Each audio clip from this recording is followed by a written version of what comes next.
Hello everyone, welcome to today's Novedge webinar, Boost Your Workflow with V-Ray Next for Maya. Join us for this webinar session to find out how V-Ray Next for Maya can boost your workflow and improve your rendering capabilities. You'll discover many new features and you'll also see how easy it is to create, for instance, photorealistic hair, reproduce PBR materials from software such as Substance Designer, and using V-Ray's new Metalness parameter. And you will see that today's webinar is packed with content. Today's presenter, Anastasia Zhivaeva, has a master's degree in architecture, and at Chaos Group, she's been actively working with V-Ray for 3ds Max, V-Ray for Maya, V-Ray for SketchUp, and V-Ray for Rhino. Novedge is one of the largest online stores for design software, and we offer a huge assortment of solutions, as you can see if you explore our catalog a little bit. And we cater to virtually every designer's need. You can find us at novedge.com, check us out. And also you can follow us on social media for daily software news and information on limited time promotions. And I want to also remind you that this webinar is free and will be also recorded and subsequently posted on our YouTube and Vimeo channel, where you can watch it over and over again. And now, without further ado, I will share Anna's screen so she can show you around V-Ray Next for Maya. Let me share your screen. Take it away, Maya. Sorry, Anna. Thank you, Barbara. Hi, everyone. Thank you for joining this webinar. Today, I'm going to show you how to use for your advantage the new features and improvements that come with V-Ray Next for Maya. And the new version has been released just a few months ago. And V-Ray is now smarter, more powerful, and of course, much more faster. So there are a lot of interesting tools and updates that will not only help you render faster your projects, but will also increase your productivity and allow you to focus more on the design process. And V-Ray is smarter because now it is capable of analyzing your scene and optimizing the rendering. It's 25% faster on average, and it now has some useful features like the debug shading to help you in the look development process. Also, new materials like the new hair shader will help you create very realistic looking hair for characters, or if you want to create stylized images using the new toon shader, that could be done very easily. And V-Ray GPU also got some major changes. It now has a new multi-kernel architecture, which leads to a significant speed boost when rendering, and you can take advantage of that speed and add volumetric effects to your projects. So for today, I have prepared a few scenes, and we'll take a look at the different ways you can speed your workflow, like, for example, using the debug shading or the Nvidia I Denoiser and many more. And when it comes to materials, we have some new interesting options. I'll show you how to set up the new hair material. Also, I'm going to show you how to switch your image to look like a cartoon using the new toon shader. And in one of the scenes, I'm going to talk more about V-Ray GPU and its improvements in V-Ray Next. So let me just quickly switch back to Maya. So this is the scene that we have currently. Let's start with a render just to see how it currently looks. So in the new version of V-Ray, in V-Ray Next, we actually completely redesigned the IPR, the interactive production rendering, and now it works much smoother. It updates a lot faster. Let me switch back to my frame. And the thing is that even if you are working on your model, you're still doing some adjustments, maybe changing materials, rotating. Notice how it updates in the IPR. So before, what we had is I needed to release the mouse in order to be able to see the update in the IPR. While now I can do that without having to release the mouse button and adjust the position the way I would like to. And it also works for materials, for camera.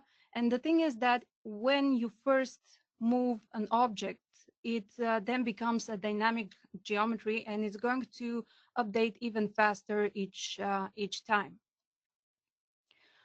Another very, I think, very useful addition feature that we added to the IPR is the debug shading, or the button right here.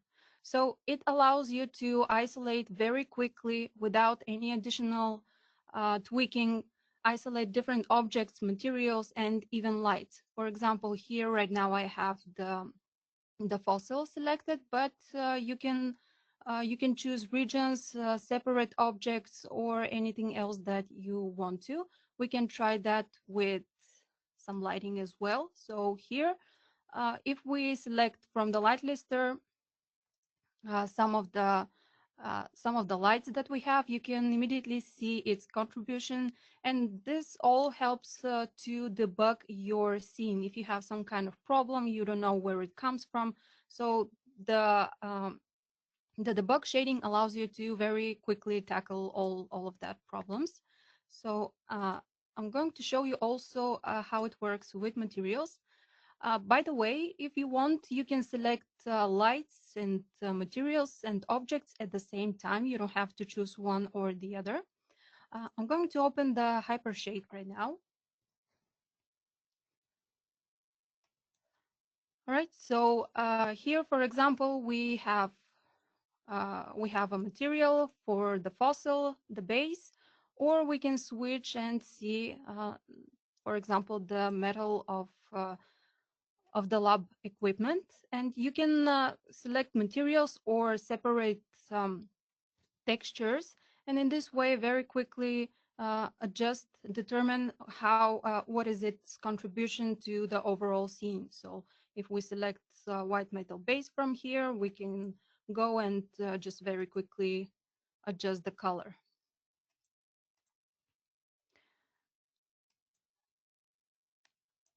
Okay, and we also have different modes, not just the isolate selected, but also, for example, the lighting option. So if you want to see how the light in your scene works, if it needs some adjustment, without having to go and override all the materials, you can very quickly just switch it from the button right here, and you can see now the contribution of all the light. Or if you want to, of course, you can change and see the other options, which works for you. For example, we also have a wireframe.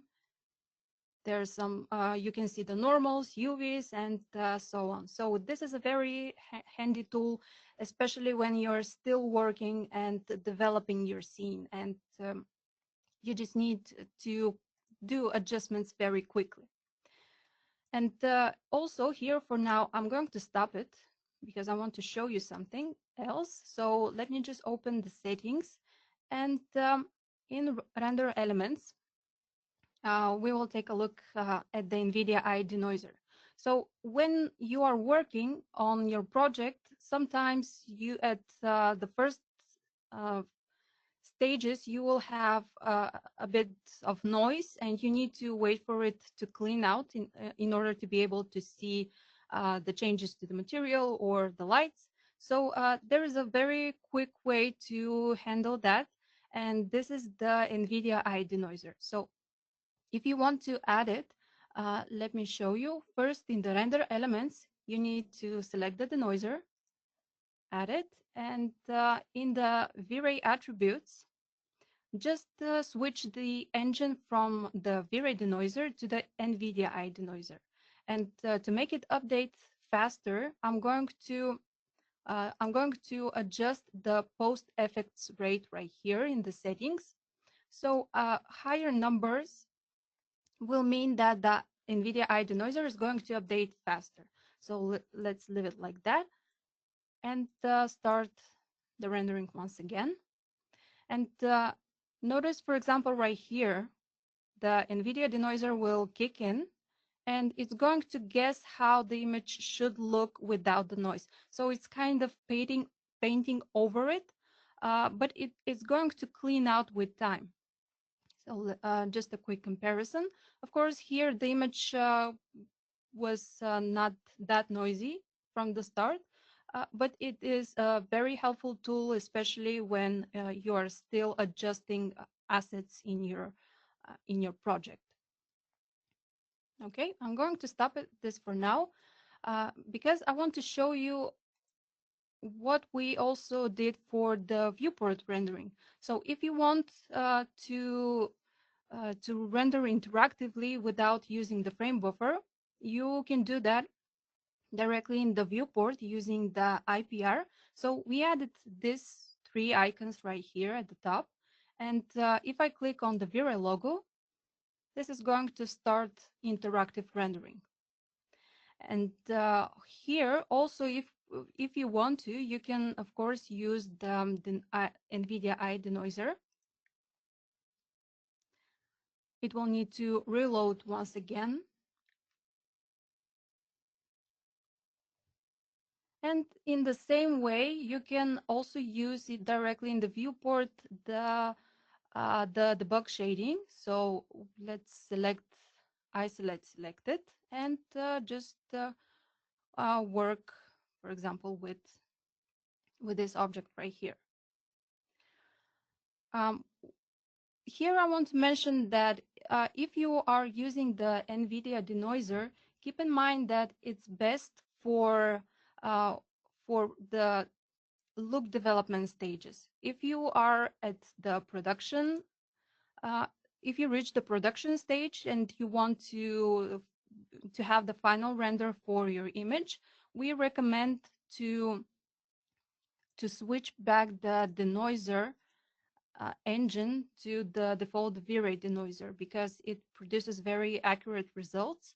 And of course, if you want to render animation, we also suggest to use the standalone denoiser, V-Ray standalone denoiser that comes with the installation of V-Ray for Maya, because it considers all the frames and it performs in between frame blending, meaning that it will get rid of any flickering in the animation. So also here, what we added with the viewport rendering is that if you want to create a Playblast, well, let's start just a quick Playblast here. So this is how the native Playblast will look. And while it's great for, oh, I didn't select my camera. Well, it's okay. It's going to look like this. And Playblasts are very good option if you want to do a very quick preview of the animation and you want to get an instant feedback. That's why we got the option now to create these Playblasts using the viewport rendering as well as the Nvidia I Denoiser, and even if you want to override everything with the debug shading, you can do that as well. And if you want, you can also control the quality of that Playblast. So if you go to IPR in the viewport rollout, right at the bottom, you have the Playblast quality. So you can choose between different options. And also, in order to use the viewport rendering, of course, you will need to first start it. And then, just like you would normally do the Playblast, just right-click. Here, I'm going to show you also some options. You can control the display size from you can control the scale, meaning that you can resize the viewport for the Playblast, and you can control the quality of the compression from here. So once you're happy with that, you just click on Playblast. Because it's going to render it, it could take a few minutes, and we don't want to waste time. I'm going to show you the Playblast that I did in advance. So let me just find it.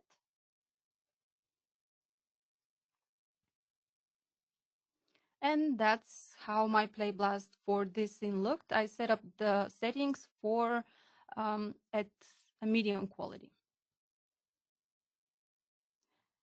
And as mentioned, this is just a great way to very quickly get a preview that looks like the scene in the future after you actually render it.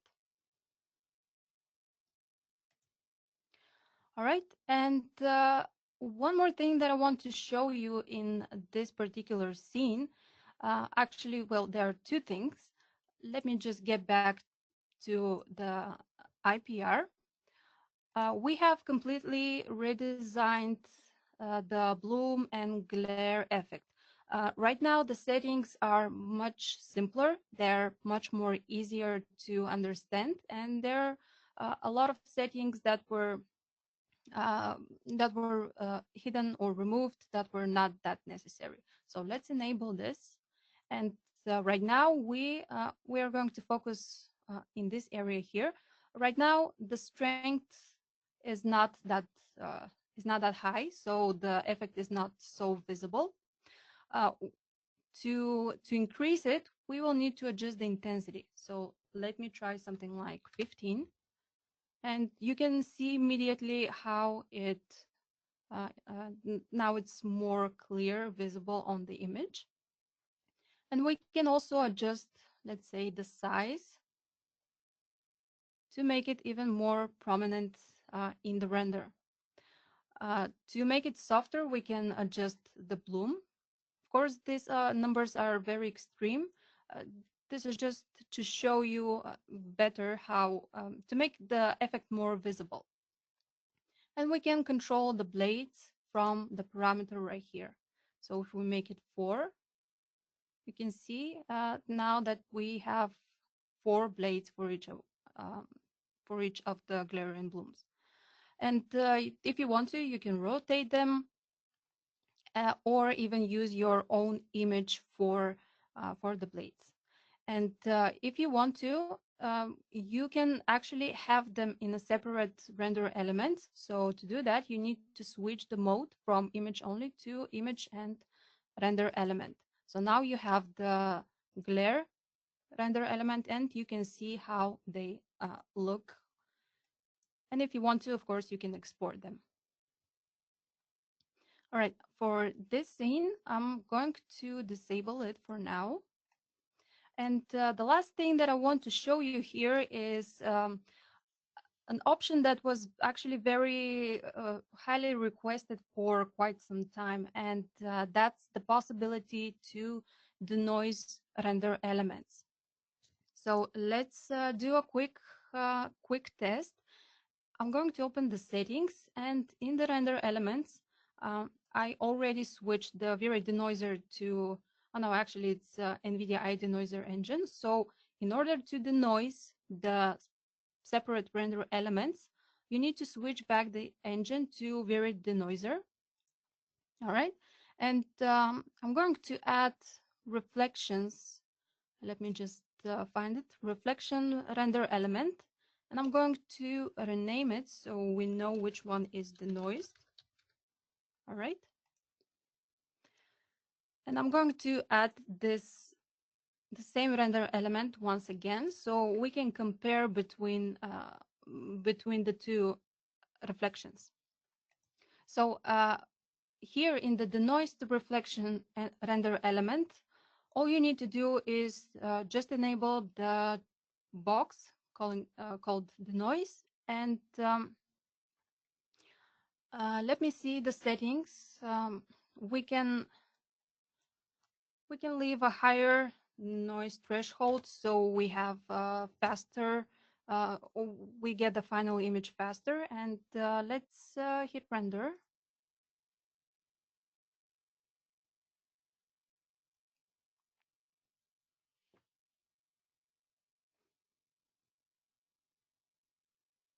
All right, we'll wait for the render a bit. So what this gives you, having the denoised, the separate render elements denoised, is that you gain more flexibility when it comes to post-processing. So if you are doing compositing in other softwares, you don't get only the denoised beauty pass, but you actually have all the separate render elements denoised.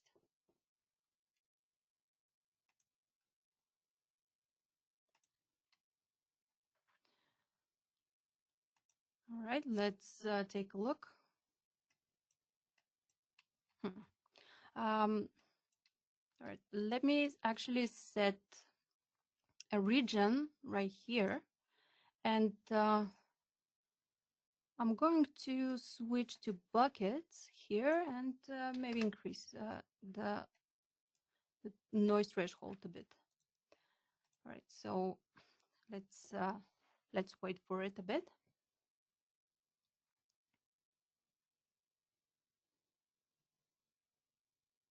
So the denoising is going to apply to the region. That's why we have the rest black, because I draw a region.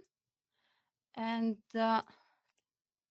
so this is right now the reflections render element with the denoise option turned on. And this is without. So you can see that we have a lot of difference, especially right here. And it is quite noticeable. So you can denoise different render elements, all up to you. And after that, just export them, use them in compositing, for example, in Nuke. And you get the very clean and denoised image without with the separate render elements, and you have full control over them, opposed to having only the RGB beauty pass denoised. All right, so this is it for this particular scene. Let me switch to the next one. Just a second. All right.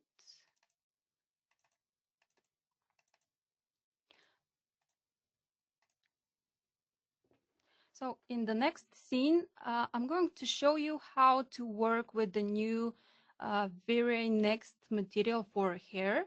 And the reason we added a new material for the hair is because if you have a character, it is a bit difficult to create a very realistic looking fur or hair,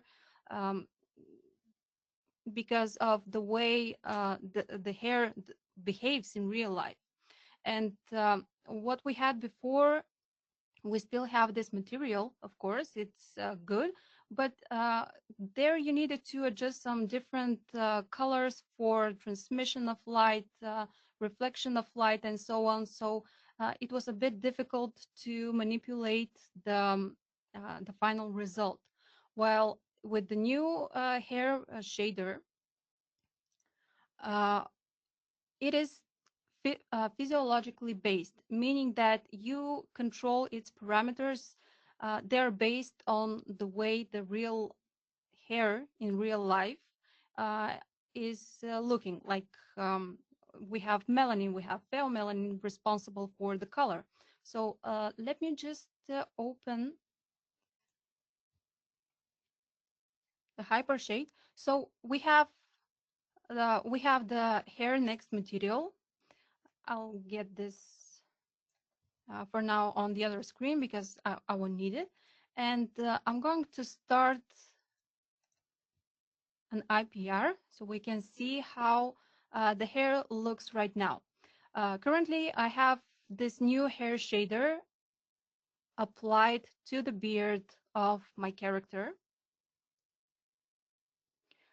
And it looks like this. So this is the result that we get with the default settings for this shader. They are not adjusted. Let's focus on this part. Actually, I'm going to draw a smaller part so you can see the difference. As I mentioned, we have two main parameters that are controlling how the hair looks, its color. So the first one is the melanin. The higher the number, the darker will be the hair. Let's draw another region and try even higher value.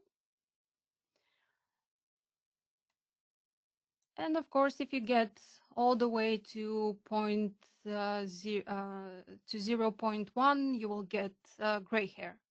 I'm going to leave this for now at 0.2, and I'm going to adjust the pheomelanin, which is responsible for how red the hair appears. So let's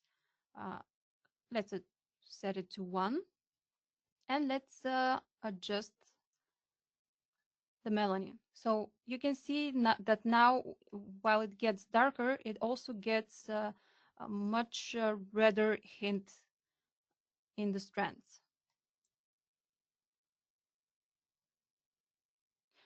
Of course, if you want to dye the color of the hair in some specific color, for example, if you have maybe a cartoonish type of character, you can still do that. Let's select the bigger region here. And I'm going to bring the pheomelanin down to 0 and lower the melanin to something like 0.1. Because in real life, to dye the hair, we will need to first bleach it. So the next parameter I'm going to adjust is the dye color here. And let's select some kind of blue color. And there you go. As you can see, you can achieve different results. It doesn't have to be realistic looking. You can change it to your liking. And of course, if you want to create a more interesting look, you can use the, I'm going to bring the Hypershade back. You can use the V-Ray hair sampler connected to a ramp. So right now I have these two colors, but I will probably need to adjust them. And instead of the single color that we have here, I'm going to use that ramp. Okay, and here I'm going to adjust the type to UV ramp.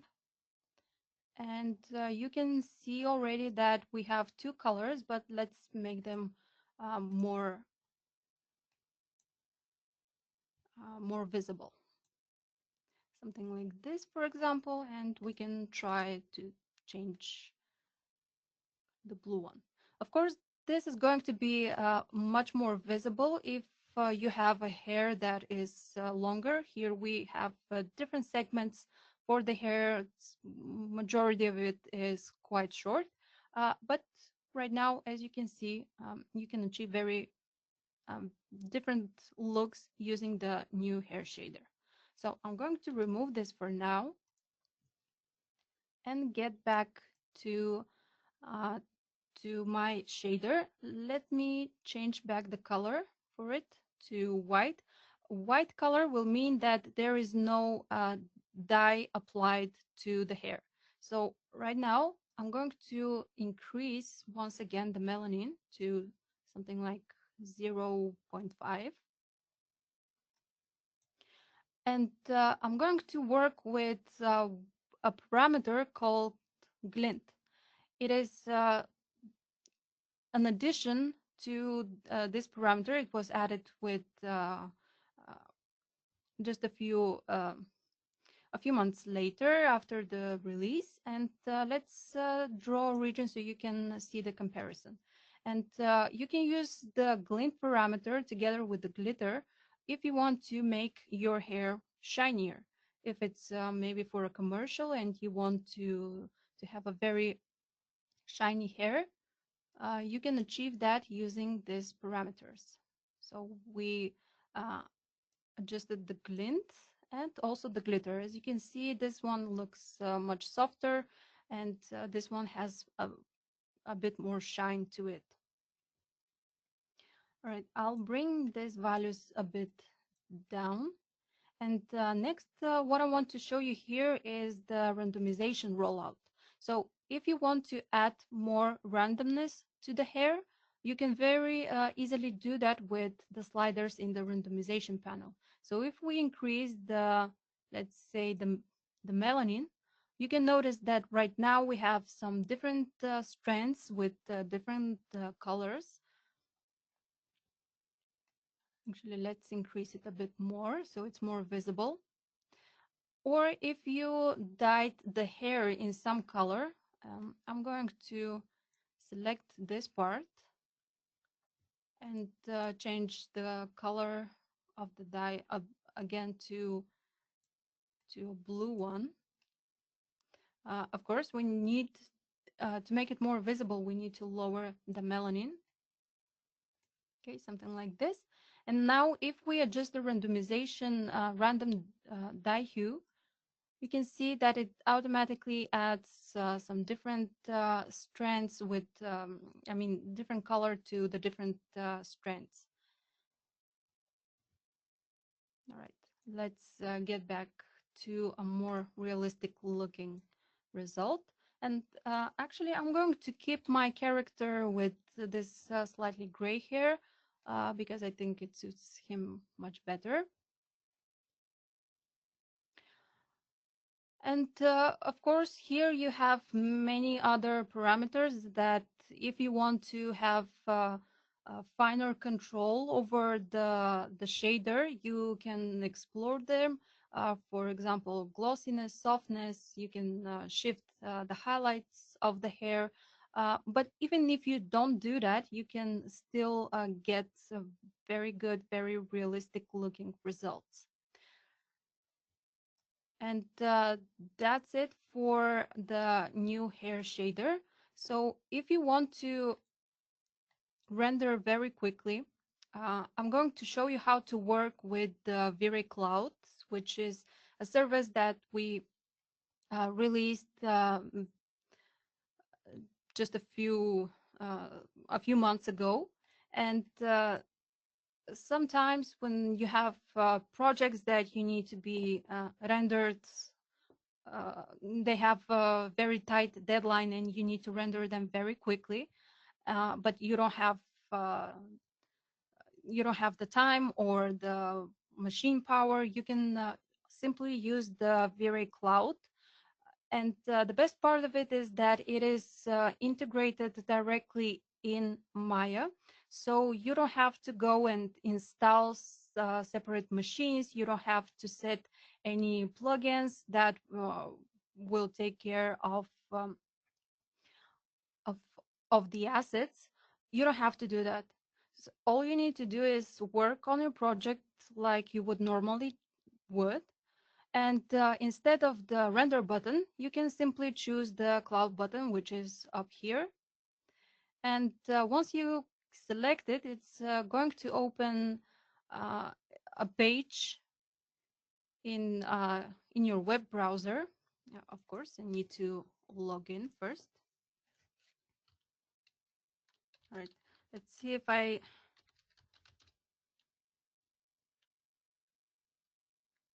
wait. If I remember from the first time. All right. So this is going to lead you to a page that is looking like this, where you can create new folders for your separate projects or use already existing ones. You can rename the job or the project. Also, you can adjust the width and the height, or set some other aspect ratio. And it's going to show you also the modes that you are using for rendering, either progressive or buckets. The output format, you can also render animation. And once you're ready, actually, let's create a new folder. and you click submit. And this is going to upload all the assets directly to the cloud. So you don't need to. Okay, let's choose existing. And you don't need to install anything else that will upload the assets. And you can track the progress directly from your web browser. So if you want to, you can log from your phone or from another computer that is not at your work. You can track all the projects from here and see any additional um, additional projects that are currently rendering, and keep track of it. And once it's done, you will get the option to download the final render.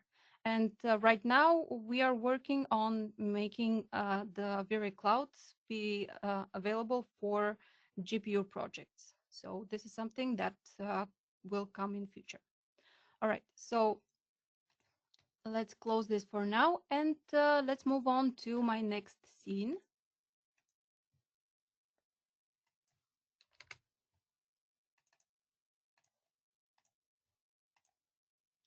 So in the next scene, I'm going to show you how to set up a material using the new Metalness parameter. Uh, if you're working with other softwares like Substance Designer or Substance Painter, you can very easily take all the maps that you created there and now use them together with V-Ray and with the new Metalness parameter. And here also I'm going to show you a layer texture as well as how to set up the toon shader. But let's begin with, let's remove this. Let's begin with the Metalness parameter.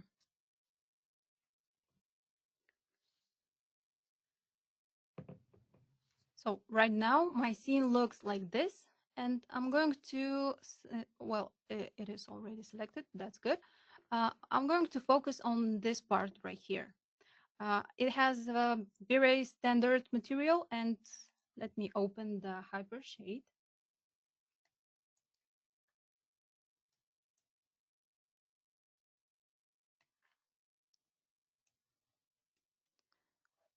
All right, so currently it has this material applied to it.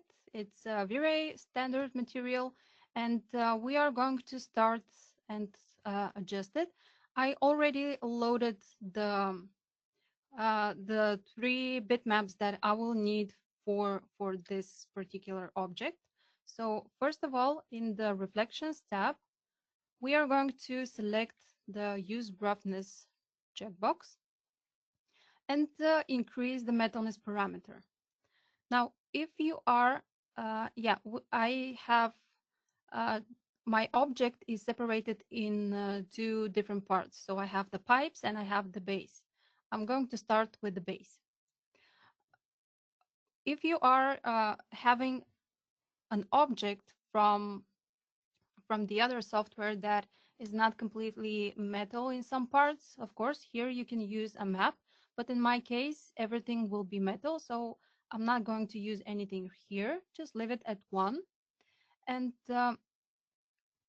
we are going to change the reflection color.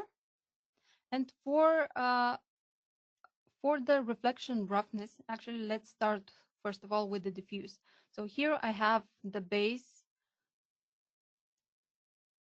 for this object. As you can see, it now shows up. But for the reflections, I'm going to use another bitmap from Substance Painter. But keep in mind that you need to make sure that you're not using as RGB. It should be raw, set to raw together with the normal. All right, so let's get back to the reflection roughness, I'm going to load this bitmap right here. And that's the result. And the third one is for the bump. Here I'm going to switch to a normal map in tangent space. So my material my bump is displayed correctly, and load the normal map.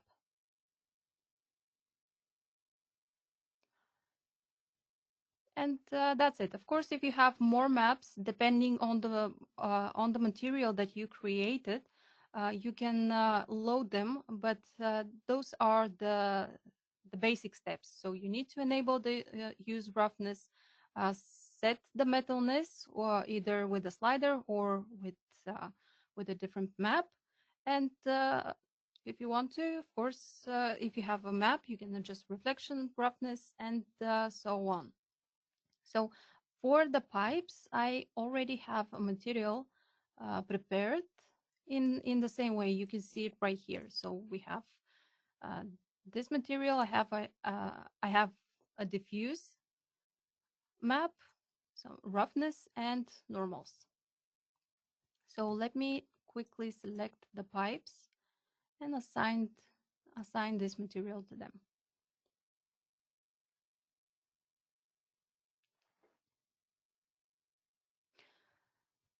And this is how you can quickly bring your materials, your PBR shaders from other software into Maya and use the metalness parameter. Now I'm going to show you the new layer texture. We are going to create a new material, completely new material. And let me quickly assign it to my object.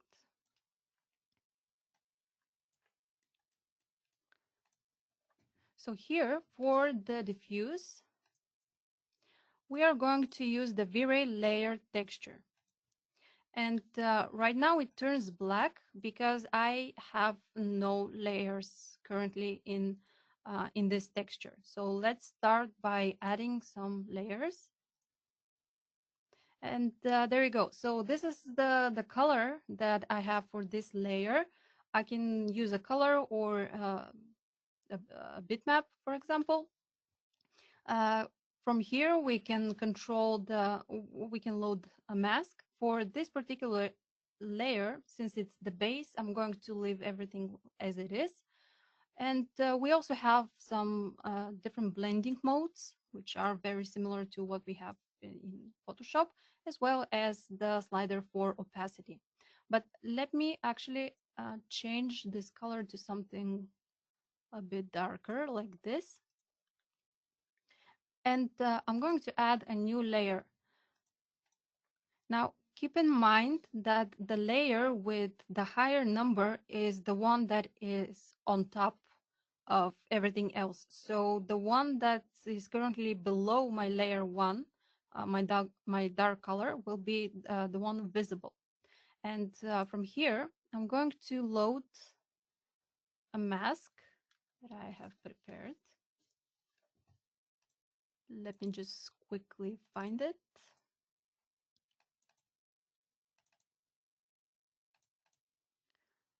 All right, there we go. Of course, right now it is a white color. It's very strong, but we can adjust the color. Let's say something like this. And we can either change the mode. I'm going to leave it as it is, but instead just tweak the opacity, maybe something like 0.3. And before my last step, I actually want to add some reflectivity to this material. So let me get back right here. And I'm going to make it a bit blurrier, like this. All right, and I'm going to add one more layer. This time for the mask, I'm going to leave it this bright light color, But for the mask, I'm going to use V-Ray Dirt. And here I'll need to switch the occluded color with the unoccluded and maybe decrease the radius just a bit. Okay, something like this. And of course, if the effect is too strong, once again, you can either switch the opacity and tweak the blending mode, or I'm going to leave it like this. And this is a very quick and easy way to create materials using layers. If you have any specific masks prepared, you can very easily stack them together and achieve many different results. So with the materials, there is one more thing that I want to show you, and that's the V-Ray toon material. So I'm going to start with a new material, V-Ray toon right here, and I'll need to assign it once again to my object. Of course, I can prepare many different materials, toon materials for the different elements and assign them separately, but we will focus only on this one for now. Okay, assign material. And right now, the result that you see is not the right one, because we need to do some adjustments to the scene. So let me just get this away for a moment. Well, first of all, we'll need to turn off the HDRI and the light that I have for this particular scene. And instead, I'm going to enable a light that is simply bigger than the first one, and it's rotated slightly different. I can show you from here. So that's the difference for this light. This is the original one that we used until now, and this is the same light, but it's just bigger. Okay, let me select that light. And there are a few important things to keep in mind. Why I say it's bigger? Because right now we have the directionality set to 1. By default, it's going to be 0. And in order to have this focused light to have the toon effect, you'll need to set the directional parameter to 1. And even if you have 30 for the intensity, for example, the difference is not it's not going to be that important for this shader. So you can set it to 1 and leave it like this. Another thing here is that you will need also to turn off global illumination. All right, so now we are ready to continue adjusting our material. So this is it. From here, you can very easily change the colors that you want to use. So let me try with something dark blue. All right, something like this. You can add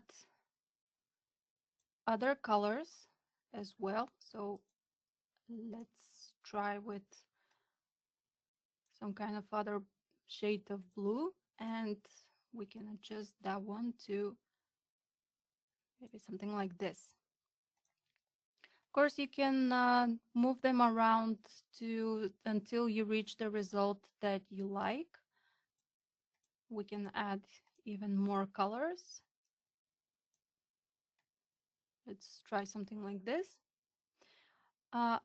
Here also you have the diffuse ramp offset that will help you just offset the ramp depending on the object. But the important part here is that you can use custom something like masks to recreate, for example, to make them appear like someone drew them. Okay, I'm going to set this back to 0.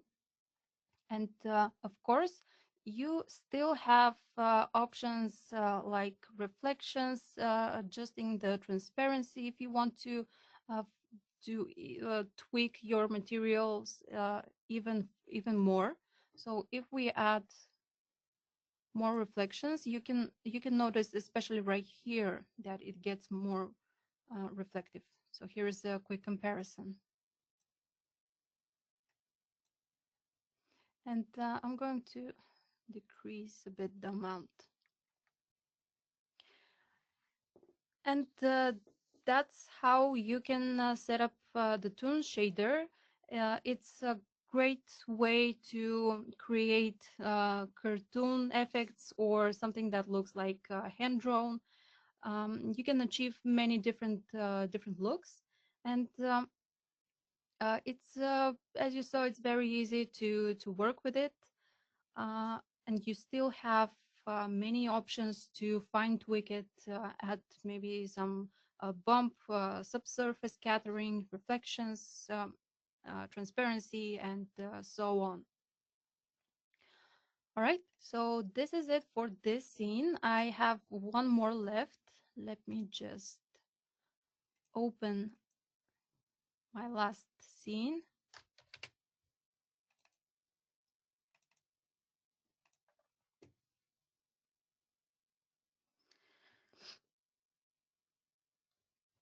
And while we were waiting for this scene to load, I'm going to switch very quickly to my presentation because when we are talking about speed improvements, as you remember at the beginning of the presentation, I told you that V-Ray next is now much faster than before. So when we are talking about speed, we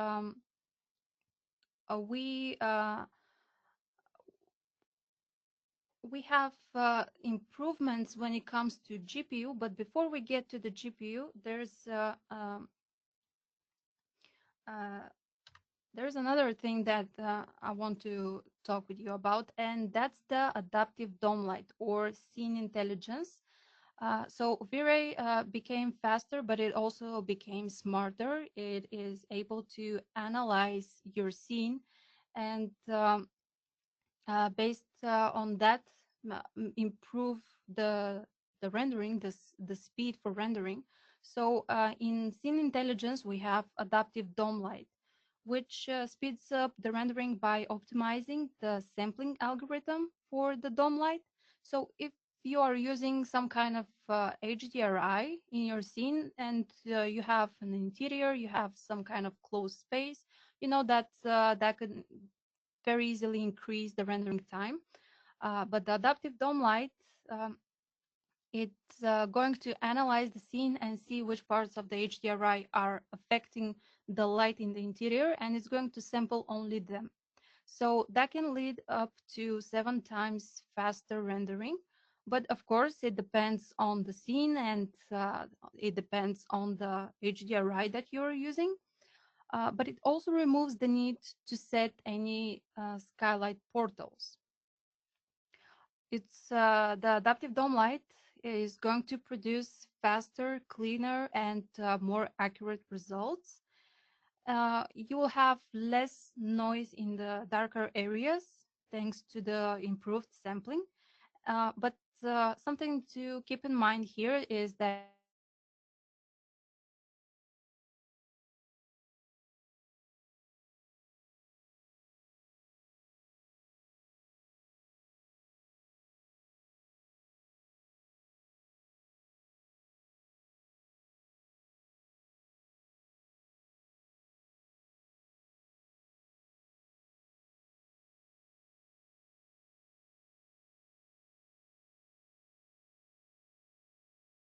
and still develop.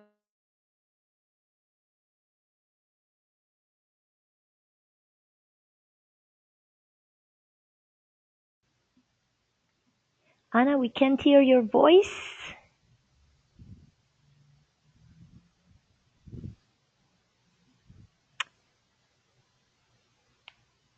There's no sound, Anna, so if you touch the microphone. Buckets, for example, in order to use Cryptomath render element. But before we get to that, what I want to show you here is that the user interface is now GPU aware, meaning that if you switch to CPU, you can see that we have one set of settings, but once we switch to the GPU, you have different settings. Same for the render elements. As you can notice right now, this is the list of render elements supported on GPU. And if we switch to CPU, we have some other render elements. I'm going to stay at GPU, and I'm going to actually do a quick render of my scene so you can see how it currently looks. Something to keep in mind is that if you are working on a project, it's good to decide on the rendering engine from the start. Either you're going to use a CPU or a GPU and not switch between them during the working process. Because they're different rendering engines and they're going to produce different results. So set the rendering engine from the beginning and work with it until the end of the project. So right now, this is how my scene looks, and I'm going to add some environment fog. On the GPU, we didn't support volumetrics before, but in V-Ray Next, you can take advantage of that speed. Let me stop this for a second.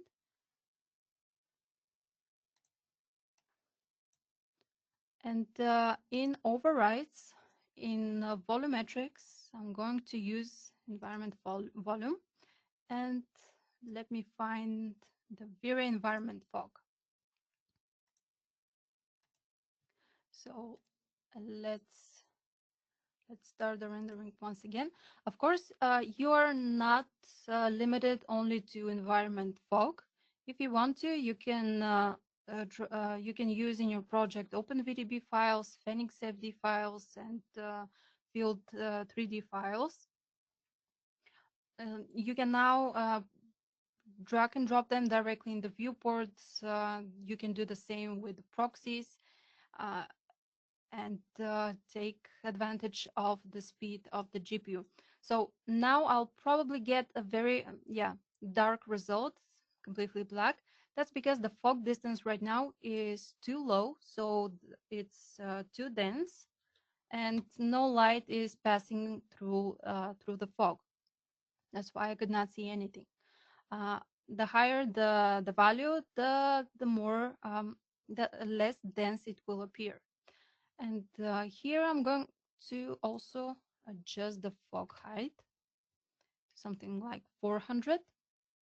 And we can also adjust the color, give it slightly blue tint, because right now it's very orange.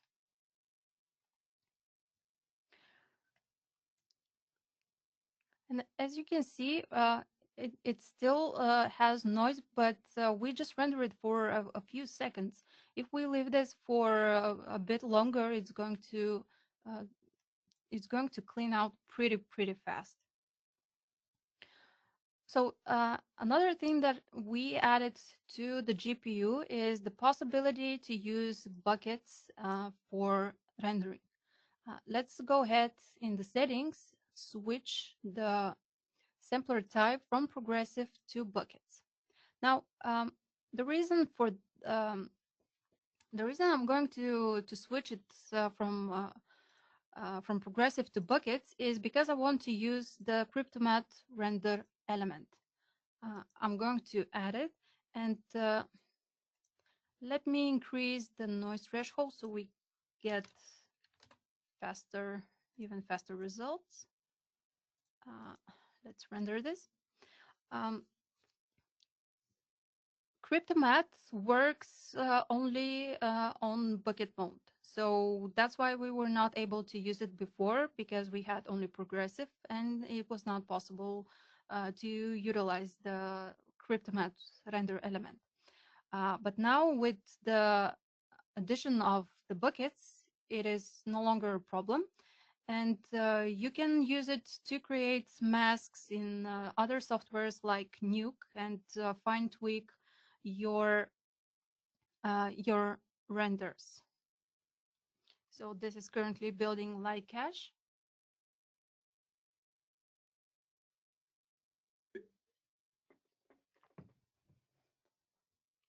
And let's wait for it for a bit. We just need a couple of buckets in order to see the Cryptomatte. We are not going to wait for the whole image. All right, so here are the buckets kicking in. And let's go ahead, switch to Cryptomatte. So that's how it looks. Of course, since I set it to lower settings, lower threshold, it's, I mean, higher, the quality is a bit less. But we don't have the time to wait for a better quality right now. So there you go. And now we can save it as a multi-channel EXR and use it in, for example, Nuke to adjust the render. All right, so that was everything that I wanted to show you today. I hope that you saw something that you will find useful for your own workflow.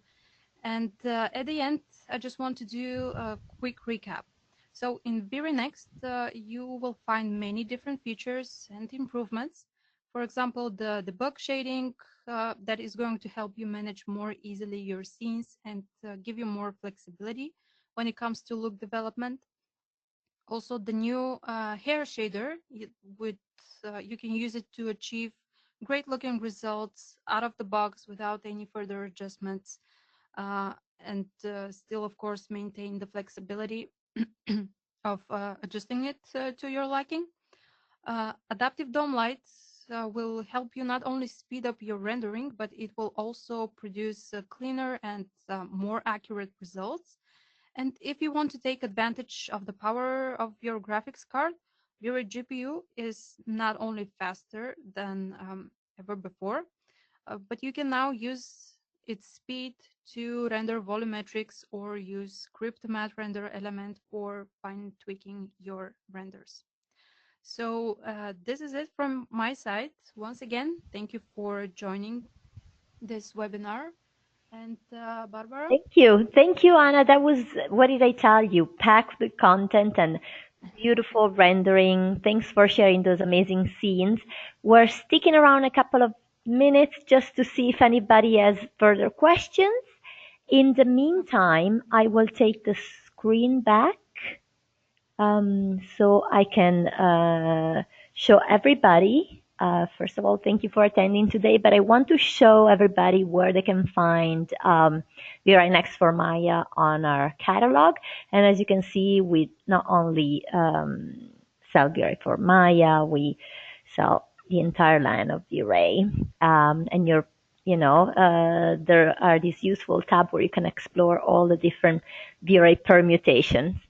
I don't see any questions, and so I will continue my closure, letting you know that you can find us on Facebook, Google+, Twitter, Instagram, you name it. Don't forget to visit Novedge.com. And I'm recording this webinar, and you can see it as early as this afternoon on our Vimeo and YouTube channels. Thank you so much, Anna, for this incredible demo. And come visit us and check out V-Ray Next for Maya. And have a great day, everybody. Bye-bye. Bye.